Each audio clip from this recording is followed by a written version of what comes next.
নিয়ে আমাদেরকে মাঠে নামতে হয়েছে।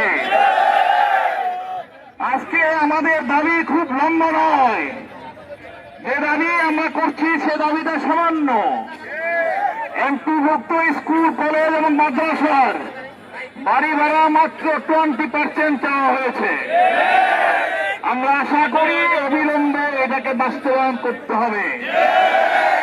এছাড়া আরো 2টি দাবি করা হয়েছে, যে বাড়ি ভাড়া হিসেবে আমাদেরকে মাত্র সামান্য কিছু টাকা দেওয়া হয়, সেটাকে বাড়ানোর জন্য বলা হয়েছে। চিকিৎসা ভাতা মাত্র 500 টাকা দেওয়া হয়, যেখানে একজন শিক্ষকের একজন ডাক্তারকে ব্যবস্থাপত্র লেখার জন্য 1000 টাকা দিতে হয়। সেখানে কি করে একটি জাতির বিবেক, যারা আদর্শ মানুষ তৈরি করে, তাদেরকে মাত্র 500 টাকা মেডিকেল ভাতা দেওয়া হয়। অবিলম্বে যে দাবিটা করা হয়েছে মাত্র 1500 টাকা, আমরা আশা করি সেটা মেনে নেওয়া হবে ইনশাআল্লাহ। এমপিভুক্ত শিক্ষকদের বদলি করার সুবিধাটা তারা চাচ্ছে, এটাকে বাস্তবায়ন করার জন্য সরকারের আলাদাভাবে কোনো তহবিল দরকার হচ্ছে না। সুতরাং এই দাবি সহ বাংলাদেশ আদর্শ শিক্ষক ফেডারেশন ইতিমধ্যেই শিক্ষা উপদেষ্টার সাথে 2বার দেখা করে 25 দফা দাবি পেশ করা হয়েছে। সেখানে বলা হয়েছিল এই 3টি দাবি অবশ্যই মানা হবে এই সরকারের আমলে, কিন্তু আমরা তার বাস্তবায়ন দেখছি না। আমরা শিক্ষা উপদেষ্টার দৃষ্টি আকর্ষণ করছি, প্রধান উপদেষ্টার দৃষ্টি আকর্ষণ করছি, অবিলম্বে এই 3টি দাবি অবশ্যই মেনে নিতে হবে। তাহলে আন্দোলন আরো বেগবান হবে এবং আদর্শ শিক্ষক ফেডারেশন এটার সাথে একত্রতা ঘোষণা করছে। গত 11 তারিখে আদর্শ শিক্ষক পরিষদের পক্ষ থেকে সকল জেলা মহানগরে এই 3টি দাবি নিয়ে আন্দোলন এবং বিভিন্ন প্রোগ্রাম বাস্তবায়ন করা হয়েছে। আমরা সরকারকে বলতে চাই, আপনারা যেটা পারবেন সেই দাবিটাই আমরা আপনাদের কাছে রেখেছি, কোনো দাবি আমরা করি নাই। আমাদের মূল দাবি হচ্ছে সকল শিক্ষা প্রতিষ্ঠানকে সরকারি বেসরকারি জাতীয়করণ করতে হবে। আমরা সেই দাবি থেকে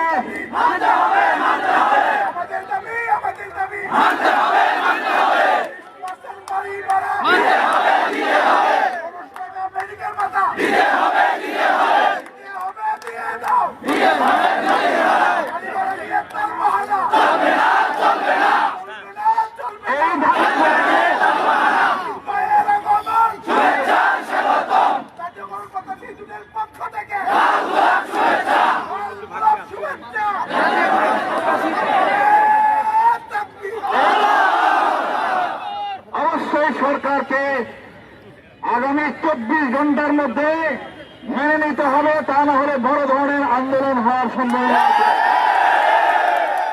এর পাশাপাশি আমি বলতে চাই, বিগত আন্দোলনগুলোর মাধ্যমে আদর্শ শিক্ষক ফেডারেশনের নেতৃত্বে আমরা ইবতেদায়ী মাদ্রাসাগুলোকে 1519টা মাদ্রাসা রেস্ট্রিক্ট ছিল, তাদের বেতন দেওয়া হয় মাত্র 3000 এবং 3300 টাকা।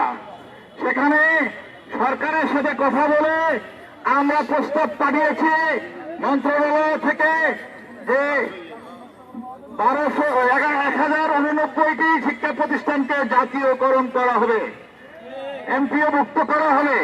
কিন্তু প্রধানমন্ত্রী মন্ত্রণালয়ে 31শে জুলাই পাঠানোর পরও অদৃশ্য কালো হাতের ইঙ্গিতে তা বন্ধ রয়েছে।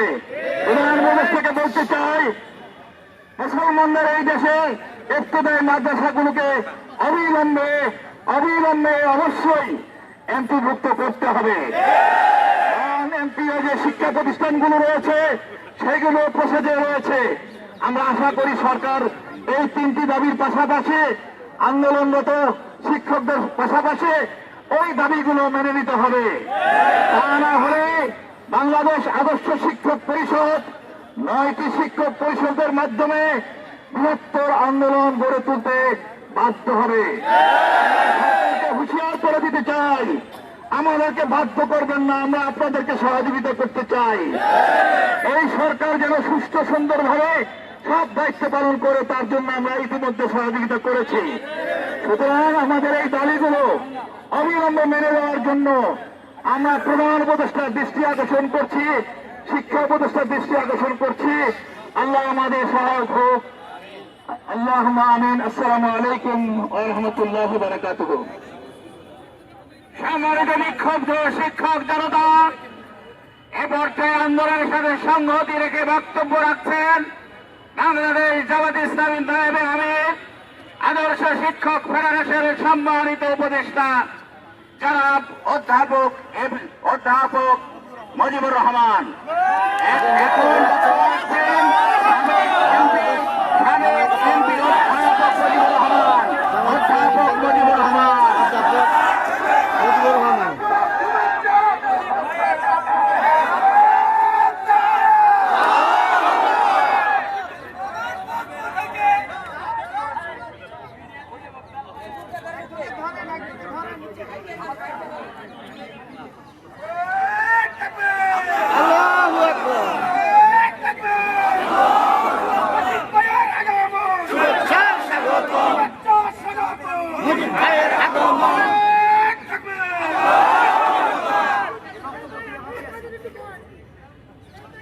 আলহামদুলিল্লাহ والصلاة والسلام على رسول الله وعلى آله وأصحابه أجمعين।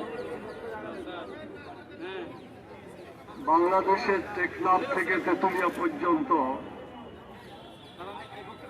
সকল জেলা উপজেলা থেকে আগত আজকের এই অধিকার বঞ্চিত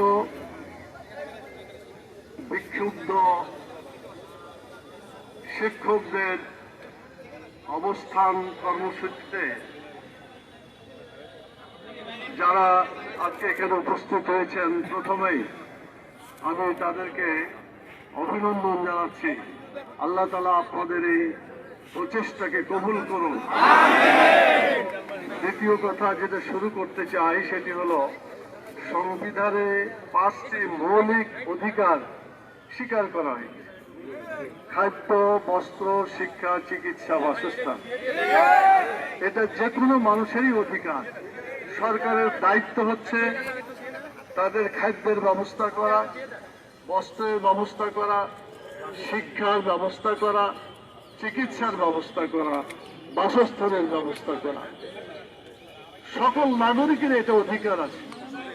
বিশেষত আজকে যারা শিক্ষক, যারা খুব সীমিত দাবি নিয়ে আজকে ঢাকা বিশ্ববিদ্যালয়ের আজকের এই শহীদ মিনারে অবস্থান করছেন, তাদের ন্যায্য দাবি সরকারের মেনে নেওয়া উচিত ছিল। কিন্তু যত দিন বৃদ্ধি হচ্ছে, শিক্ষকদের আজকের এই আন্দোলন ক্রমশই ছড়িয়ে পড়বে, এমন এক পর্যায়ে যেতে পারে যেটা নিয়ন্ত্রণের বাইরে চলে যেতে পারে। আমি বলতে চাই, প্রধান উপদেষ্টাকে কেন্দ্র করে তিনি উদ্যোগ না নিলে অন্যান্য উপদেষ্টারা কিছুই করতে পারবেন বলে মনে হয় না। আপনারা অনেক উপদেষ্টার সাথে সাক্ষাৎ করেছেন, আমরাও করেছি, কিন্তু তারা আশ্বাস দিলেও যেহেতু প্রধান উপদেষ্টার সম্মতি ছাড়া কোনোটাই বাস্তবায়িত হতে পারবে না, সেজন্য আজকের এই সমাবেশে যারা কথা বলছেন তাদের দিকে তাকিয়ে এবং আগামী দিনে নির্বাচনকে সঠিক এবং সুষ্ঠুভাবে পরিচালনা করার জন্য আমি মনে করি এই অবস্থান যে কর্মসূচি চলছে, এটাকে যাতে সুন্দরভাবে একটা সমাধানের দিকে আসা যায়, প্রধান উপদেষ্টার 1 নম্বরের কাজই হবে এই শিক্ষকদেরকে তাদের স্কুলে ফিরে যাওয়ার ব্যবস্থা করা। সম্মানিত বিক্ষুব্ধ শিক্ষক ভাইরা, আমি আরেকটা কথা বলতে চাই। শিক্ষক ভাই এবং বোনেরা অনেকে আছেন, বিক্ষুব্ধ শিক্ষক ভাই এবং বোনেরা, আমি আরেকটি কথা বলতে চাই, সেটি হলো যে কোনো সমস্যার সমাধান কিন্তু উত্তম সমাধান হলো আলাপ আলোচনার মাধ্যমে সেটাকে শেষ করা, সমাপ্তি করা। কিন্তু কোনো দাবিকে যদি রাস্তায় নামার সুযোগ দেওয়া হয়, বিভিন্ন কর্মসূচি তাদেরকে পালন করতে বাধ্য করা হয়, তখন এই আন্দোলন দেশের জন্য ভালো হয় না, শিক্ষকদের জন্য ভালো হয় না, এবং সরকারের জন্য ভালো হয় না। ঠিক। আমি মনে করি সময় থাকতে এ ব্যাপারে সরকারকে দ্রুত সিদ্ধান্ত নিতে হবে। এই শিক্ষকদের 5 ধরনের দায়িত্ব তারা পালন করে। প্রথম হচ্ছে দেশের শিক্ষা ব্যবস্থাকে তারা গায়ের ঘাম শুকানো তো অনেক দিন চলে যায়, কিন্তু তারপরে বেতন তাদের পাওয়া যায় না। হাদিসে আছে যে শ্রমিকের গায়ের ঘাম শুকানোর আগে মজুরি দিয়ে দাও। তো শিক্ষকদের বেতন পরিশ্রম করার সাথে সাথে পরিশোধ করা উচিত, কারণ লক্ষ নয় কোটি কোটি ছাত্রছাত্রী আমাদের অধীনে লেখাপড়া করে। তাদের ভবিষ্যৎ জীবনকে সুন্দর রাখার জন্য, সুন্দরভাবে গড়ে তোলার জন্য সকল উপদেষ্টাকে আমি অনুরোধ করব, প্রধান উপদেষ্টাকে এই সমস্যাগুলো তুলে ধরে অনতি বিলম্বে সর্বসম্মত সিদ্ধান্ত করে শিক্ষকদের এই সমস্যার সমাধান করতে হবে। আল্লাহু আকবার। আল্লাহু আকবার। মানতে হবে, মানতে হবে। দিতে হবে, দিতে হবে। দিতে হবে, দিতে হবে। শুভেচ্ছা স্বাগতম। আল্লাহু আকবার। সম্মানিত ভাই এবং বোনেরা, দ্বিতীয় যে কাজটা শিক্ষকরা করে, জাতির জন্য যে কাজটা তারা করে, সেটা হলো যে তারা সারাদিন লেখাপড়া করে তাদের জীবন যাপন করার জন্য যে বেতন দেওয়া হয় সেই বেতনটা যথেষ্ট নয়। ঠিক। তারপরেও তারা জীবন জীবিকাকে সামনে রেখে কষ্ট করে হলেও শিক্ষা ব্যবস্থার সাথে তারা লেগে আছে এবং শিক্ষা ব্যবস্থাকে তারাই ধরে আছে। সেজন্য শিক্ষকদের প্রতি সম্মান, তাদের মর্যাদা এবং তাদের অধিকারকে পূরণ করতে হবে।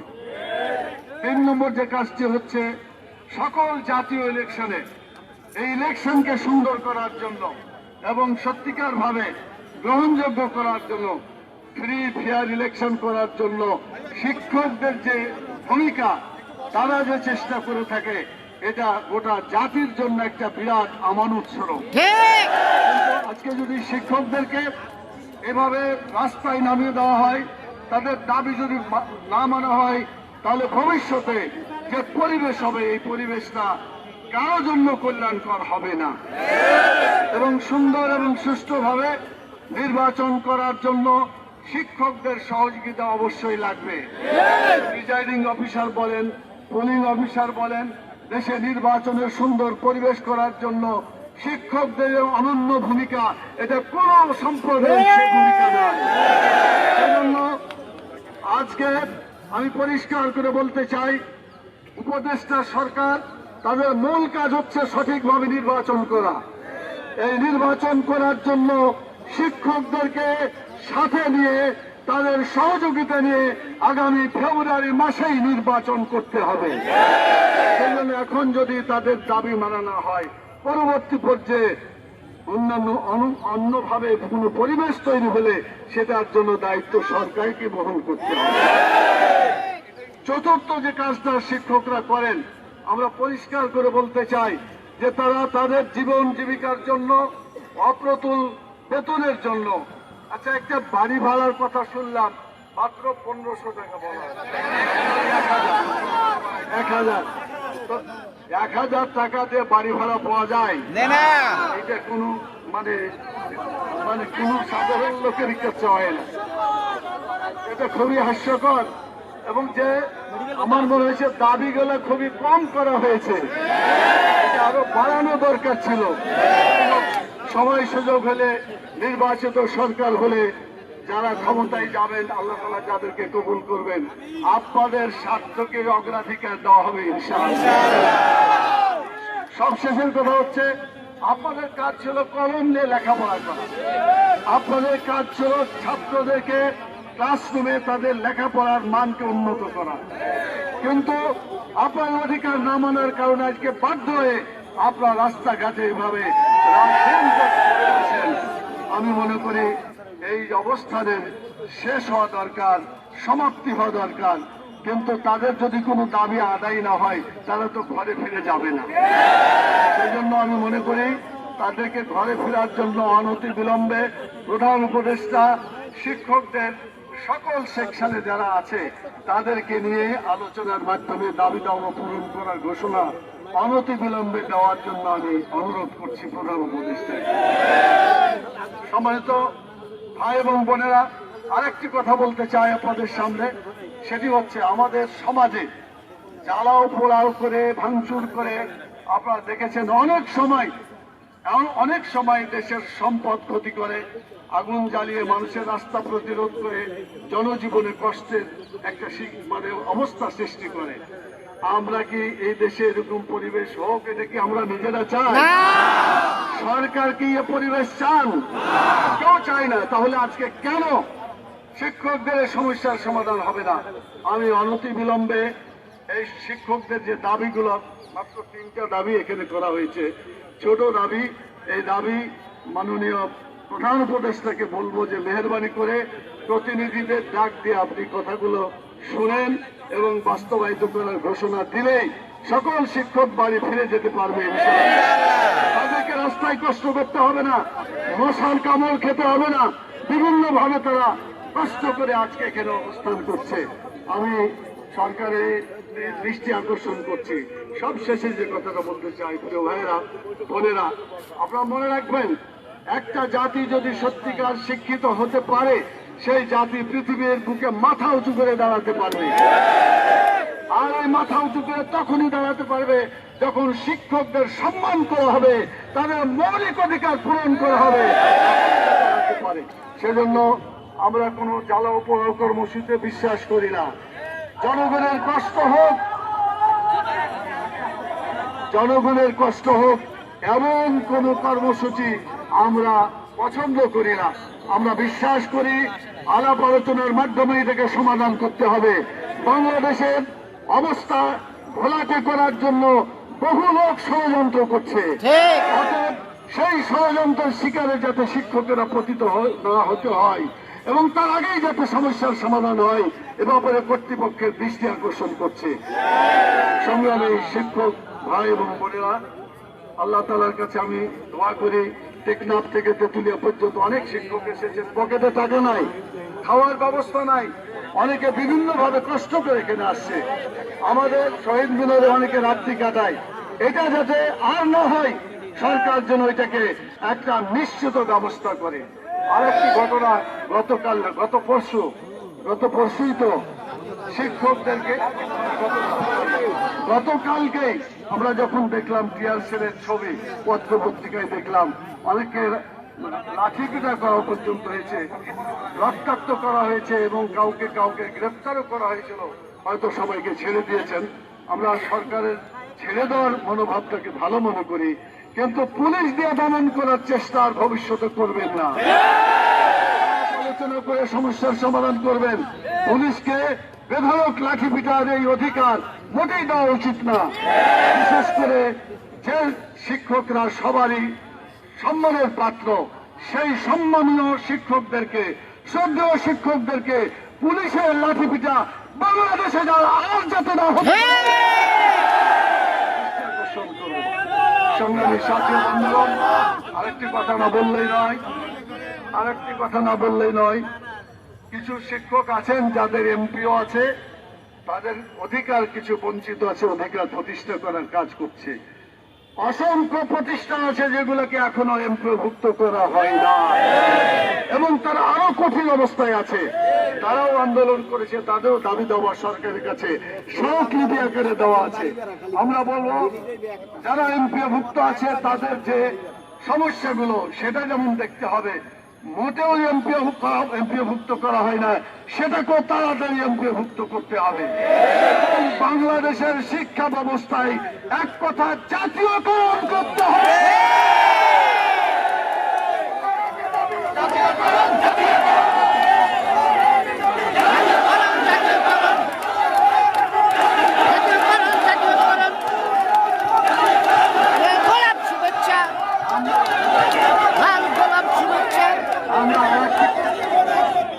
আপনারা একটু কথা বলার সুযোগ দেবেন।